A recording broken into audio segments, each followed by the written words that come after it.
President, and gentlemen, ladies of the House, standing here with 8 minutes in my hands and at this venerable and rather magnificent institution, I was going to assure you that I belong to the Henry VIII School of Public Speaking, that as Henry VIII said to his wives, I shall not keep you long. But now finding myself the seventh speaker out of 8 in what must already seem a rather long evening to you, I rather feel like Henry VIII's last wife. I more or less know what's expected of me, but I'm not sure how to do it any differently. Perhaps what I should do is really try and pay attention to the arguments that were advanced by the opposition today. We had, for example, Sir Richard Ottaway challenging the very idea that it could be argued that the economic situation of the colonies was actually worsened by the experience of British colonialism. Well, I stand to offer you the Indian example, Sir Richard. India's share of the world economy when Britain arrived on its shores was 23%. By the time the British left, it was down to below 4%. Why? Simply because India had been governed for the benefit of Britain. Britain's rise for 200 years was financed by its depredations in India. In fact, Britain's industrial revolution was actually premised upon the deindustrialization of India. The handloom weavers, for example, famed across the world, whose products were exported around the world, Britain came right in. There were actually these weavers making fine muslin, light as woven air, it was said. And Britain came right in, smashed their thumbs, broke their looms, imposed tariffs and duties on their cloth and products, and started, of course, taking the raw materials from India and shipping back manufactured cloth, flooding the world's markets with what became the products of the dark and satanic mills of Victorian England.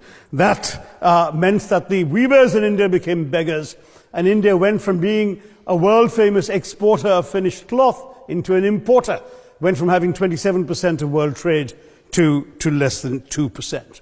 Meanwhile, colonialists like Robert Clive bought their rotten boroughs in England on the proceeds of their loot in India, while taking the Hindi word loot into their dictionaries as well as their habits.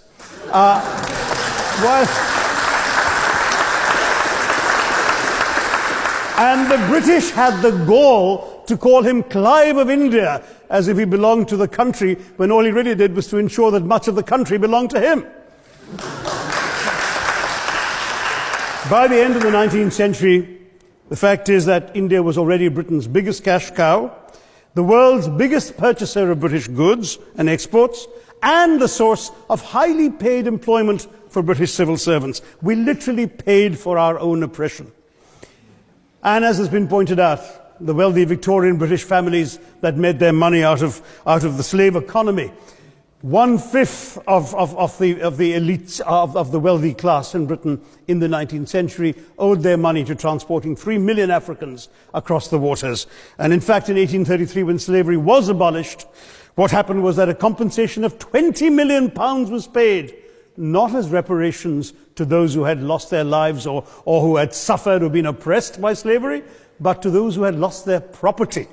I was struck by the fact that your Wi-Fi password at this union commemorates the name of Mr. Gladstone, the great liberal hero. Well, I'm sorry, his family was one of those who benefited from this compensation. Staying with India, between 15 and 29 million Indians died of starvation in British-induced famines. The most famous example, of course, was the Great Bengal Famine during the Second World War, when 4 million people died because Winston Churchill deliberately, as a matter of written minuted policy, proceeded to divert essential supplies from civilians in Bengal to sturdy Tommies and Europeans as reserve stockpiles. He said that the starvation of anyway underfed Bengalis mattered much less than that of sturdy Greeks. This is Churchill's actual quote. And when conscience-stricken British officials wrote to him, pointing out that people were dying because of this decision, he peevishly wrote in the margins of the file, "Why hasn't Gandhi died yet?" So all notions that the British were trying to do their colonial enterprise out of enlightened despotism, to try and bring the benefits of colonialism and civilization to the benighted heathen. I'm sorry, Churchill's conduct in 43, simply one example of many that gave a lie to this myth. As others have said on the proposition, violence and racism were the reality of the colonial experience. And no wonder that the sun never set on the British Empire, because even God couldn't trust the English in the dark. Let me take World War I as a very concrete example, since the first speaker, Mr. Lee, suggested these things couldn't be quantified. Well, let me quantify World War I for you. Again, I'm sorry, from an Indian perspective, others have spoken of other countries. 1/6 of all the British forces that fought in the war were Indian. 54,000 Indians actually lost their lives in that war.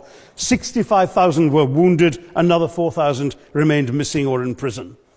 Indian taxpayers had to cough up £100 million in that time's money. India supplied 70 million rounds of ammunition, 600,000 rifles and machine guns, 42 million garments were stitched and sent out of India, and 1.3 million Indian personnel served in this war. I know all this because, of course, the commemoration of the centenary has just taken place.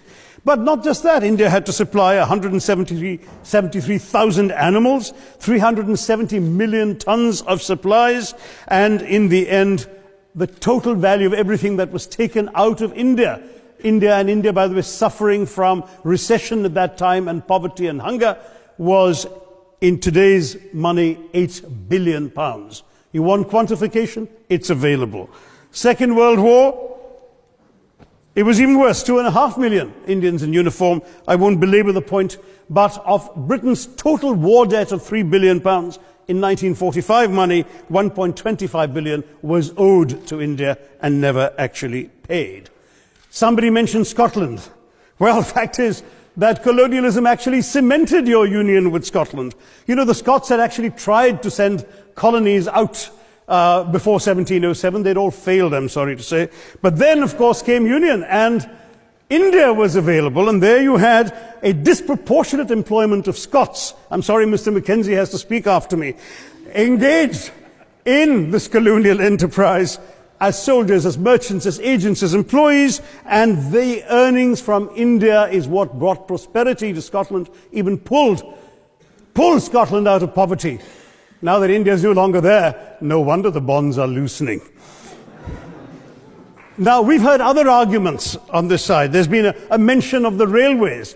Well, let me tell you, first of all, as my colleague, the Jamaican High Commissioner, has pointed out, railways and roads were really built to serve British interests and not those of the local people. But I might add that many countries have built railways and roads without having had to be colonized in order to do so.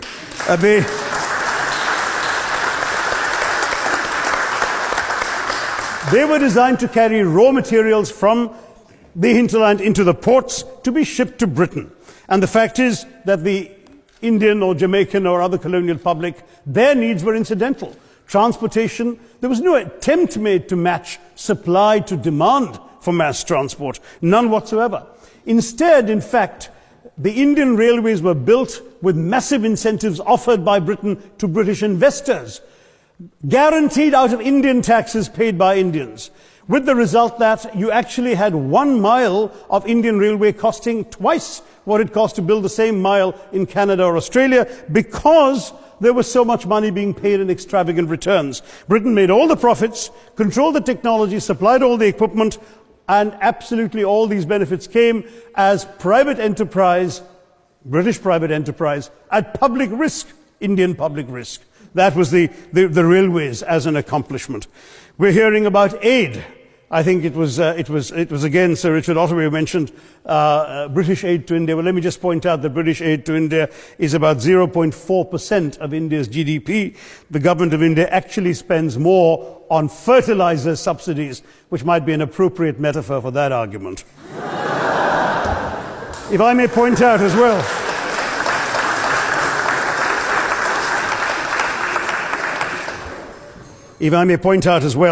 that as my fellow speakers from the proposition have pointed out, there have been incidents of racial violence, of loot, of massacres, of bloodshed, of transportation, in India's case even of one of our last Mughal emperor. Yes, maybe today's Britons are not responsible for some of these depredations, but the same speakers have pointed with pride to their foreign aid. You're not responsible for the people starving in Somalia, but you give them aid. Surely the principle of reparations for the wrongs that have been done cannot be denied. It's been pointed out, for example, the dehumanization of Africans in the Caribbean, the massive psychological damage that has been done, the undermining of social traditions, of property rights, of the authority structures of these societies, all in the interests of British colonialism. And the fact remains that many of today's problems in these countries, including the persistence, in some cases the creation of racial and ethnic and religious tensions, were the direct result of the colonial experience. So there is a moral debt that needs to be paid. Someone challenged reparations elsewhere. Well, I'm sorry, Germany doesn't just give reparations to Israel.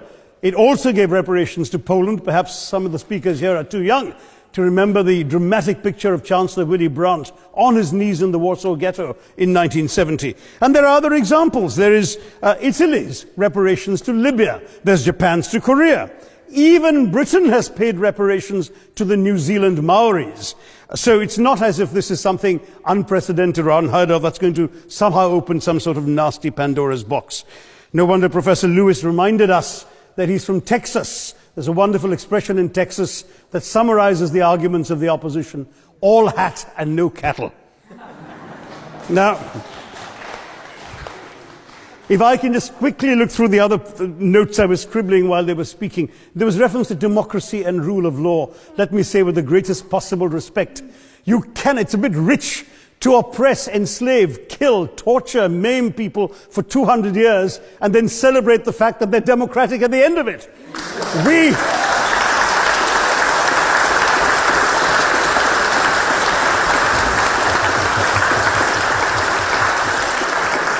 We were denied democracy, sir. We had to snatch it, seize it from you. With the greatest reluctance, it was conceded in India's case after 150 years of British rule, and that too with limited franchise. Yes, indeed, ma'am. The opposition spoke quite highly of Greek and Athenian democracy on which the West should pride itself, and spoke of liberty and equality in that same name. The Athenian democracy was only functioning because of the slave society on which it was built. That's the nature of colonisation. All right, I don't think that needs contradiction, not from me at any rate. But if I may just point out, I think the argument made by a couple of the speakers, the first speaker, Mr. Lee in particular, conceded all the evil atrocities of colonialism, but essentially suggested that reparations won't really help. They won't help the right people. They'll be used as a propaganda tool. They'll embolden people like Mr. Mugabe. It's always nice how in the old days, I'm sorry to say that the people of the Caribbean used to frighten their children into behaving and sleeping by saying Sir Francis Drake would come after them. That was a legacy of that. Now it's Mugabe will be there. So this is the new sort of Sir Francis Drake of our times. The fact is very simply, sir, that we are not talking about reparations as a tool to empower anybody. They're a tool for you to atone for the wrongs that have been done. And I am quite prepared to accept the proposition that you can't put a monetary sum on the kinds of horrors people have suffered. Certainly no amount of money can expiate the loss of a loved one, as somebody pointed out there. You're not going to be able to figure out an exact amount. But the principle is what matters. The fact is that to speak blithely of sacrifices on both sides, as an analogy was used here, a burglar comes into your house, ransacks the place, stubs his toe, and you say, well, there was a sacrifice on both sides. That, I'm sorry to say, is not an acceptable argument. The truth is that we are not arguing specifically that vast sums of money need to be paid. The proposition before this House is the principle of owing reparations, not the fine points of how much is owed, to whom it should be paid. The question is there a debt? Does Britain owe reparations? As far as I'm concerned, the ability to acknowledge a wrong that has been done, to simply say sorry, will go a far, far, far longer way than some percentage of GDP in the form of aid. What is required, it seems to me, is accepting the principle that reparations are owed. Personally, I'd be quite happy if it was £1 a year for the next 200 years after the last 200 years of Britain and India. Thank you very much, Madam President.